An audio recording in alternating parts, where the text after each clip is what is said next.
Legends Among Us, Part 3. So, where are we going? Scott asked our hero. The ship was ready to set sail. Everyone was there. All that was needed was a location to go. Ash blushed. I haven't thought of a place yet, he said sheepishly. It was no surprise that everyone's sweat dropped, especially Anabel, who neglected to ask Ash where he would find his legendary. Whoops. Luckily Brandon was the first to take action. If this is the case, then we should at least sail south for an angle at any region. While we do that, boy, he turned to Ash, who gulped. You go to your quarters and think about where we are going. What should I think about? Ash asked cautiously. Spencer was the one to answer, stroking his beard. The way you usually do things, Ash, use your heart. Hidden behind some cargo bins on the docks, a familiar young man watched the brains from afar with a pair of binoculars. The Spinda on the side pretended to substituted his own paws for the device. Man, Jed sighed. I really hate spying. I feel like such a spin. Yeah, creep. Jed decided he looked enough when the frontier brains had started to head for the interior.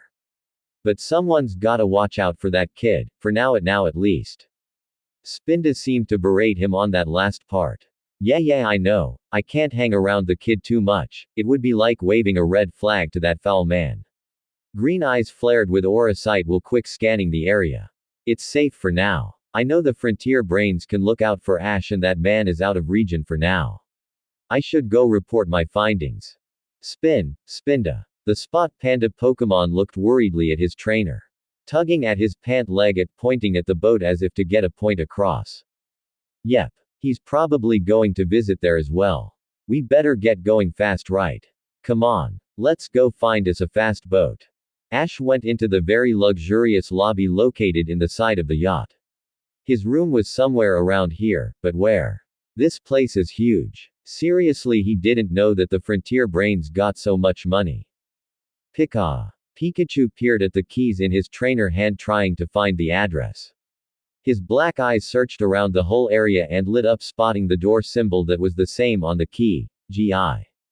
He yanked his trainer's hair to make him look that way. Pie. He leapt off, leading Ash to the door that was a floor above the main deck. And on the other side of the door, the room was also huge. It was like the size of the living room and 2 kitchens in his house. What on earth was he supposed to do with this much space? Pikachu had already freely plopped himself down on a bed that looked like it was made for Pikachu.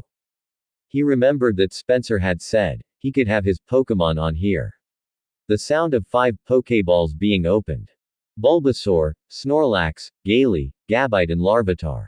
While the other Pokémon admired their setting, Larvitar instantly took shelter behind Ash's leg. This caused our hero to sigh. Come on, Larvitar. Ash said, crouching down to eye level. I would have thought that after all this time you would have gotten better. Guess I still need to help you get adjusted. The rock type gave Ash a kind of begrudging glare that easily showed that Ash was right. Alright, you're not going to like this at first, but I am going to introduce you to some friends of mine. He held Larvitar's little arm to emphasize a point.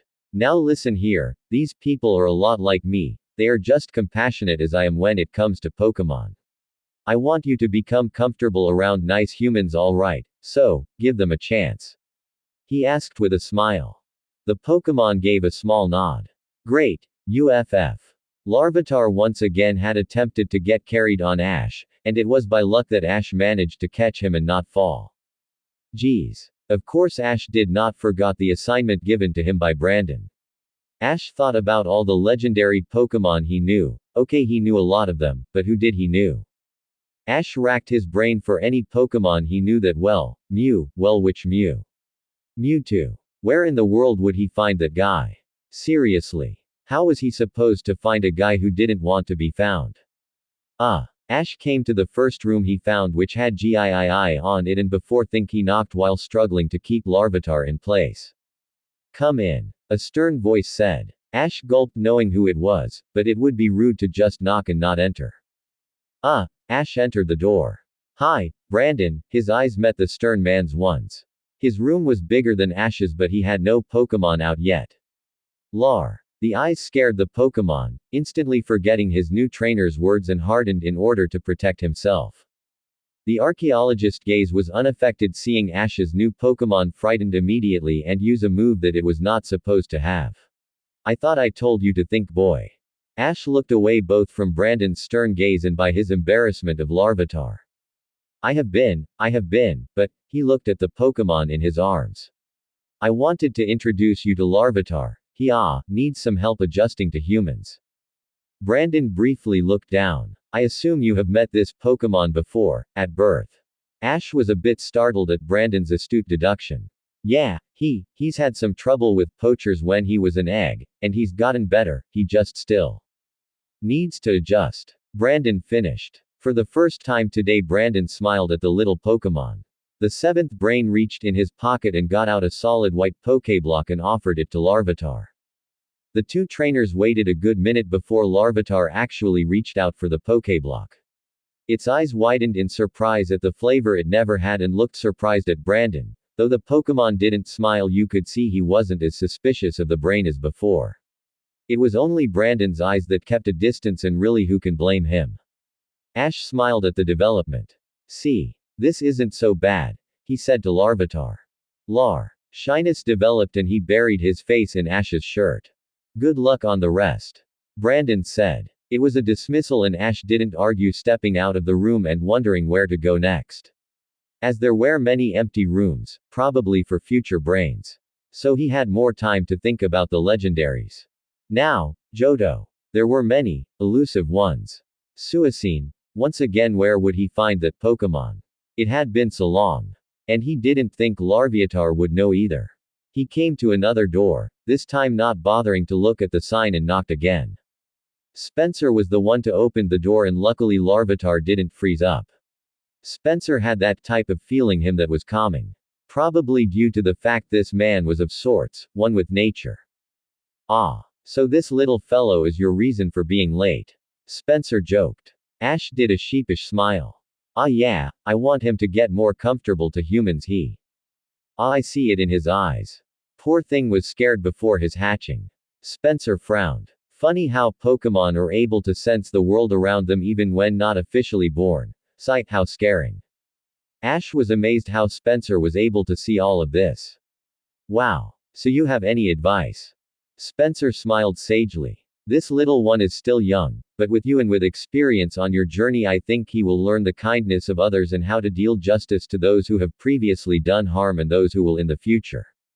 Larvitar was slowly relaxing in Ash's arms, feeling a bit more of ease. This man smelled of mountains and plants, kinda like Johto where he lived. Larvitar, he said, letting Spencer pet him on the head.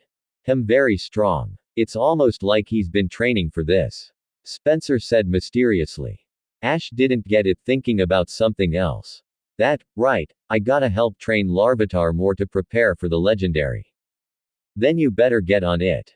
Right. Ash smiled again at Larvitar. Thanks for the advice, Spencer. Be good now, Ash. Spencer. This seemed to be the best advice, and it seemed that Larvitar had a general idea on who was on this boat. He went back to his room and lay on his bed, yet Larvitar didn't seem to want to leave. He turned to his Pokémon. What's the matter? Strangely, Larvitar did nothing, just sit next to the human. Ash did raise an eyebrow at this but continued his musing for the legendary. He closed his eyes, relaxing in the first time in a while, waiting for, well, anything. Night had fallen on the frontier ship, and by now there was no land in sight, and the only light was the stars and ship's internetwork. And though the day remained peaceful, the night was not. Apparently Brandon should not be allowed in the kitchen. Not too long ago Ash heard a loud booming light noise outside his door, waking him up from an unintentional nap. He must have dozed off somewhere in his musings. When noticing how awfully heavy his body was, the sight that greeted him, Pikachu, Larvitar, and Gabite were all laying across his body, deciding him to be a better bed than the actually bed. Pikachu wasn't that bad, but Larvitar and Gabite were both heavy and laid leisurely on his body. Hey! Ash struggled to get up not to knock over his Pokémon, however it would seem he could only lift his head using only meager strength. Irritated, a growl came out of his mouth and it startled the Pokémon off of him. He quickly frowned, seeing their frightened looks, Pikachu's paw clutching his heart. Sorry, he muttered. Still in his head he wondered what was that loud noise from earlier. He and a trail of 3 Pokémon came out to the main lobby and noticed a pair of double doors slightly opened, letting sound leak from it. It sounded like yelling. The team peeked in, seeing what looked like Greta, Noland, and Brandon yelling at each other in the kitchen while Tucker, Spencer and Lucy stood by the sides ignoring it. Brandon and Noland were covered in foam and were at each other's throats in a heated argument, and Greta, though void of foam, looked as miffed as well. I told you I was the one cooking tonight. I don't know why. I perfectly had everything under control. Have you forgotten you can't cook? And now we have to clean up this place. Ash and his Pokémon deadpanned and feeling the empty hole where their stomachs were. No food. Oh dear. Pissed. And small noise came from behind. It was back out in the lobby, but he didn't see anything. Pissed. Up here. And indeed Anabel was standing nearby the railing, but just barely. She beckoned Ash to her. Always happy to spend time with her, Ash bounded up the stairs. Larvitar stared unsure, yet soon noticed he was alone. Pikachu and Gabite already following behind Ash. Larr. He rushed after Ash, not wanting to be alone. Struggling to walk with Larvitar clutching on his leg for dear life. It was like walking with weights strapped to it. Gabite watched in fascination at this new way his trainer was walking. Pikachu was already on Anabel's shoulder with Espeon twisted around her legs like a cat. And her expression was full of mirth seeing the sight before her. Trouble. Ash huffed. He's defiantly gotten heavier last time I've seen him. Aggg, he gritted his teeth when the rock type clutched tighter. And a lot stronger too. Yikes. He looked forlorn to Anabel. He's still as uneasy around humans, and he's even more worried now that he won't get any food. Yeah, I figured something like that would happen, luckily I came prepared. Come on. She revealed to him a small meal of sandwiches and chips with tomato berry salsa. And so happy was he that he almost rushed in her room before freezing at thought he was about to do. Frozen in his steps, he hardly budged when even Gabite pushed past him, eager to reach the Pokémon food. I can't go in there. This strange behavior was unlike Ash. What's wrong? Anabel asked, wondering why on earth Ash just stood there in the doorway. Larvitar was still clinging on his leg. Ash blushed a deep red. How should he say it? Seriously. Anabel was starting to get worried. Ash, what's wrong? No answer. Ash, she said more sternly. Not suppose, go in here. He murmured intelligibly. Now this was just confusing. She shot him a very cold glare, daring him to speak up. Ash gulped further. Not supposed to go in girls' rooms. My mom told me it's inappropriate. Really? Twitch. Her eye has been doing that a lot lately. Ash, where have you been living for the past 2 months? Her tone was calm sounding and curious, but for some reason sent chills down Ash's spine. Your house. The salon maiden nodded slightly. Yeah, and besides you and the Pokémon, who else has been living there? Suddenly she yanked down on his collar, looking directly in his eyes as if daring him to speak. Despite of having eerily dual-colored eyes, it was the lilac ones that were unnerving. Oh boy. You were. The eyes narrowed ever so slightly. Ash gulped. That's right. Anabel said. And was anyone else living there? No. So tell me, Ash, despite of living in a house with me for the past 2 months alone, why on earth is it inappropriate for you to be invited in my room on a ship? Well, actually I never been in your room per se, Ash countered with a surprising logical reason. Not even in your house, so, living in your house and actually going to your room are two. He separated his index fingers apart. Different things. Anabel let go, surprised by his well-thought-out argument. Well, then I guess you're right then. She blushed. But look, just come in please. I'm inviting you in, all right. It's just dinner. Slowly Ash nodded, seeing nothing wrong with dinner while feeling his stomach growl. He was still shy about this. Anabel shot him a concerned look. What brought this on anyway? It's unlike you being so shy. It's probably because I'm not used to this side of me. He said, looking up from trying to pry Larvitar off his leg. Just don't know how to act. I've never had to do anything like this. Anabel sat down on her bed futon. I can see that. I'm not used to this either. That's probably why I reacted so strongly to your shyness. The boy smiled ruefully. Yeah, I'm just not used to having a girlfriend. Both humans shuddered at the name. But both laughed at their reactions. We gotta find a better name for this. Anabel said with laughter in her voice. Seriously. Ash said, now having Larvitar in his arms. How about partners? Anabel questioned this, though she didn't seem to mind the name. Most people wouldn't relate that to a relationship. Ash crinkled his eyes. Exactly. Only you and I would understand what it would mean, and also, I don't think you or I have a single romantic bone in our body. Both trainers laughed at this, knowing this was true. Gabite. They had forgotten about the dragon type chowing down all the other Pokemon's food. Hey. Ash quickly gave Larvitar to Anabel to yank his dragon type away from the food. Leave some for everybody else. Using much of his strength, he pulled the dragon back until the young Pokemon got the hint. Oi, what am I going to do with you? He teased the ground type. Gah. Due to his recent evolution, the formerly small dragon got some brains in his head and so realized what his trainer was trying to do. Of course, this didn't stop Gabite from easily getting his attention diverted. He looked at his buddy Larvitar, who seemed to be locked in a staring contest with the Salon Maiden. Tact didn't apply much to Gabite as he barked at the two, startling them both. Larvitar squeezed out of the Frontier Brain's arms, trying to get away from the strange feeling he was getting from the human. Anabel frowned for only a quick second before turning to Ash, who was helping get food out for the rest of the Pokemon. So that little guy is what you've been looking for in your team. Anabel had been there when Ash was desperately trying to decipher a team to tackle the legendary. However, there was always a missing piece to the equation for Ash. Ah, yeah, Ash said. Sorry about dumping him on ya, he's not quiet. Use around humans. Yeah, you've kinda said that already, Anabel finished for him. And it's easy to sense his pain. The emotions, though healed, are a bit unstable. Anabel looked down sadly, her eyes far away, looking in the past. I'm used to hanging around Pokemon with bitter past its. Anabel paused as if she was realizing what she was saying. It was just some unfortunate circumstances I stumbled upon when I was young. The Salon Maiden looked away from Ash's unnerving gaze and let a small inward sigh of relief when he chose not to say anything about her sketchy sentence. Ah, yeah. It's tough when you have to go through that. Ash said. But looks like we're done.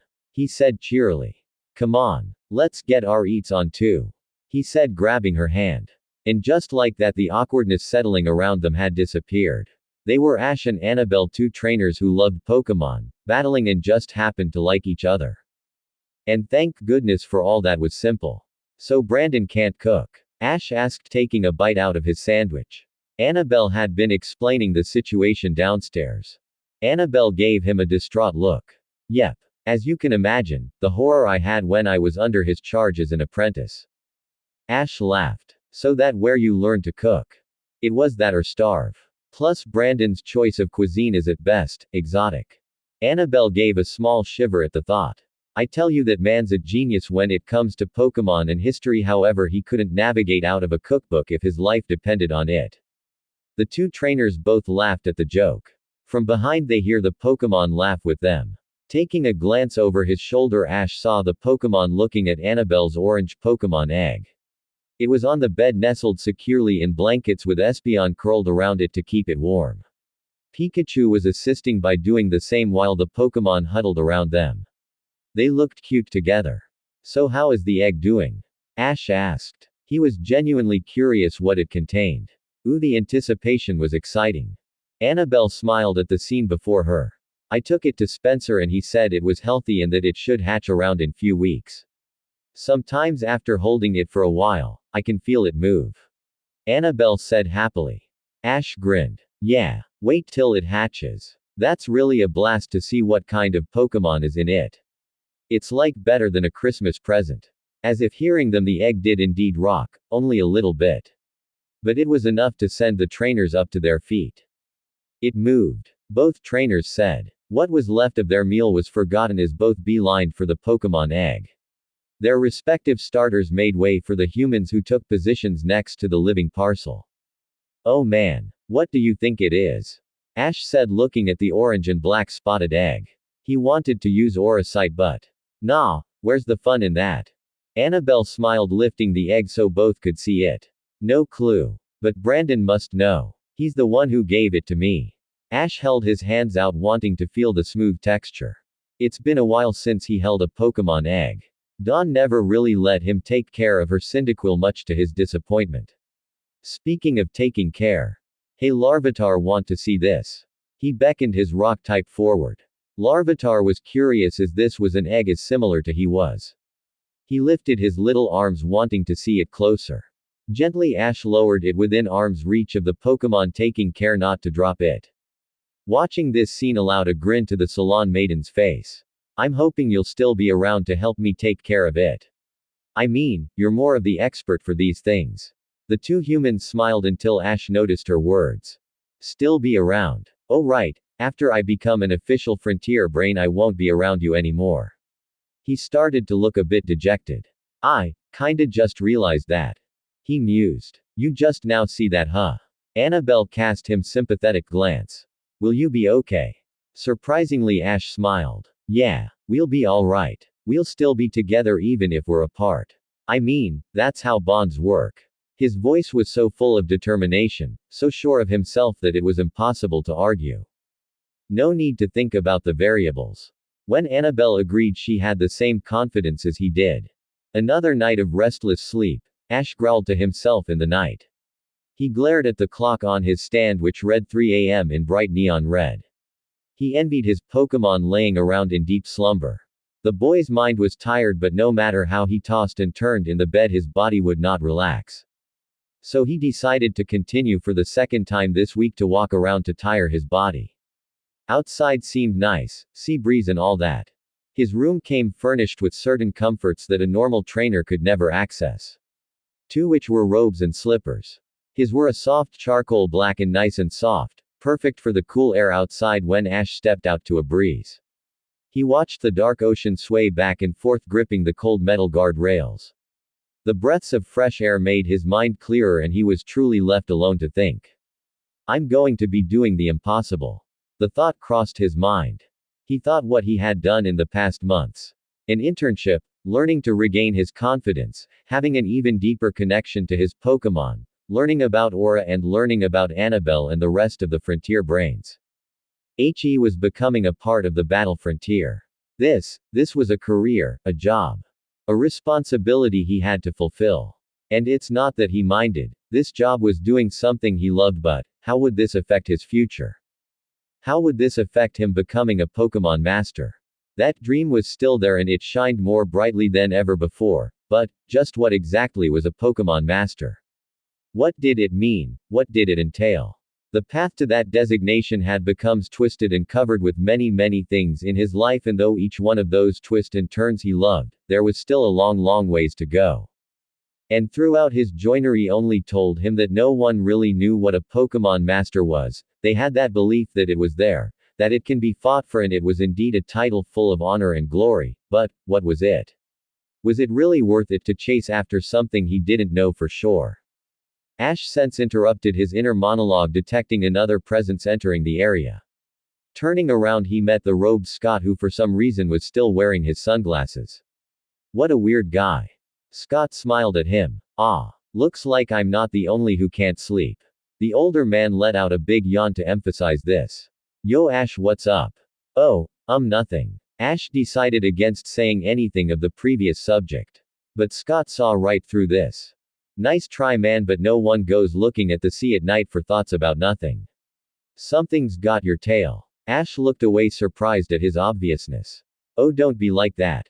Come on, tell Uncle Scott what's got ya all bothered over a nice cup of, well, whatever you feel in the mood for. Scott led the trainer through the ship to another section of the kitchen that was more like a normal house kitchen, equipped with cushioned chairs, small table and espresso machine. Wait, what?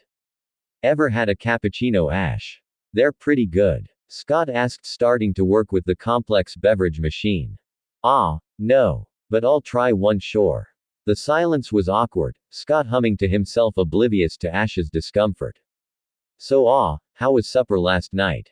Ash asked nervously. Scott laughed. Also, you heard the yelling. Then again, no surprise, you could have heard them hollering at their throats a mile away. Will they be alright? Ash asked, concerned. Scott waved away. Nah, don't sweat it. We're like a family, so they'll get over by tomorrow. Family? Ash asked. Scott smiled. Well, yeah, that's how we work around here. Like our bonds with our Pokémon, I am a firm believer that making bonds with our coworkers to strengthen the battle frontier as a whole. Ya see. Is that what you intended when you first made the battle frontier? Ash asked. With everything going through his mind, having someone else's opinion on the matter of goals might be good for him. I mean, when you first dreamed about it, did you have this in mind? Scott set down a steaming cup of brown liquid with a frothy white cream top. It smelled a bit sweet but bitter. He decided against taking a sip due to the steam rising from it. Concerning his question, Scott seemed to be choosing his words. Well, that's an excellent question, Ash. What was I thinking when I built the battle frontier? This seemed to amuse him. Well, you know the basic description, that I wanted to display the beauty of battle, to focus bonding with your Pokémon in order to active true strength and growth. That is what the outsider sees, and that is what we want to show the world. However, in becoming a frontier brain, you have discovered the other side to us. Yeah, the legendaries, but how Scott said it sounded like there was something else to this. Is showing off how to battle is really the true reason for the battle frontier, Scott. I mean, there are the Pokémon leagues that do that, but the more he thought about it, the odder the battle frontier really seemed. Scott smiled. You are smart. You're right, there are the Pokémon leagues. And as you know, they specialize in types of Pokémon to challenge a trainer's diversity and ability to battle. But as you know, the battle frontier focuses on how to battle challenging trainers to adapt and overcome trials presented. And as you have seen, the battle brains are especially integrated into the human community and the Pokémon community. Think of us as the bridge between nature and civilization. Scott took a sip, his eyebrows now furrowed. There are good people and bad people in this world, and I know you have had your fair share of those bad people. When Ash looked surprised, he saw a knowing smile on the CEO of the battle frontier. Yeah, I know about all your adventures. Team Rocket, Team Magma, Team Aqua, and recently Team Glatica. And thanks to you, you have stopped some mighty fine catastrophes. Ash was startled beyond belief. How on earth do you know about this? He started to drink his cappuccino. He could hardly taste any of the flavor, he was so shocked. Scott chuckled. Yeah, I know. But anyone can find this stuff out if they pay attention and know where to look. And I am an expert at finding these things. For you see, Ash, you're not the only one who does their own brand of justice. It dawned on Ash what he was getting at. Does that mean all the people I choose to challenge the battle frontier have all had a history of fighting against crime and keeping the peace between humans and Pokémon? Scott then began to explain the pasts of the other frontier brains. Beginning with Noland, he was once a Pokémon ranger who specialized in technology as a teen and was head commander of the Ranger Corporation by the time he was 18. Tucker was part-time fashion and performance master and part-time infiltrator to several crime organizations and Pokémon abuse centers during the night. How do you think he got so agile on those flying cords during his performances? Greta, even when young, had always been her town's local defender from gangs and the occasional corrupted businessman, using both herself and her Pokémon as defenders of justice. Helping beat down towns by helping people train and treat their Pokémon strongly to beat out any mafias while trying to scare out poachers from sacred places in nature. Lucy is the daughter of a former Team Rocket group who have in the past crippled the Team Rocket expansion of Johto. Lucy has decided to personally keep Team Rocket at bay in Kanto for the past 4 years. Dealing with various of other scientists and grunts that Ash has yet to encounter. What? You think he was the only one who got into situations dealing with Team Rocket? Spencer, of course, was a local shaman of a very small village who a long time ago, he's old, stopped several magically controlled legendaries from destroying a region from a more occult-like villainous group. Throughout most of his life, he has helped towns and the wild regions develop bonds between the two. He has recently dealt with the aftermath of Team Magma's and Team Aqua's rampage. Brandon has always stopped people from abusing legendaries, those whose information had been found in ancient ruins. Unknown, Legendary trios, ancient prophecies have been saved by Brandon and kept away from most unsavory types. Brandon is also a large hunter of ruin hunters, pirates, and poachers, taking them down and has a rehab for their Pokémon to help them get readjusted to living in nature. And Anabel, as people have seen, helps the Pokémon in the forest and has used her powers to calm powerful Pokémon from rampaging. In the past she defended a sanctuary of Pokémon from being destroyed by a now no longer existent corporation, not to mention turned in the Kanto League's 8th gym that was under Team Rocket's control, to Officer Jenny while under Brandon's care she has helped with healing Pokémon's minds. However, Scott has explained that Anabel has still yet to find her place. And maybe with all your experience, you'll help her find it. Chosen One or King of the Sea. Ash nearly spewed hot steaming liquid over Scott hearing a title he had not heard in nearly 4 years or the other more obscure one. Taking a painful gulp, he rasped. How? I actually watch the news and do the research behind it. Man, you would not believe how many people just don't pay attention to this type of stuff. Then again, most of this stuff doesn't seem believable. He looked shifty for a moment. Plus, I have a network of sorts.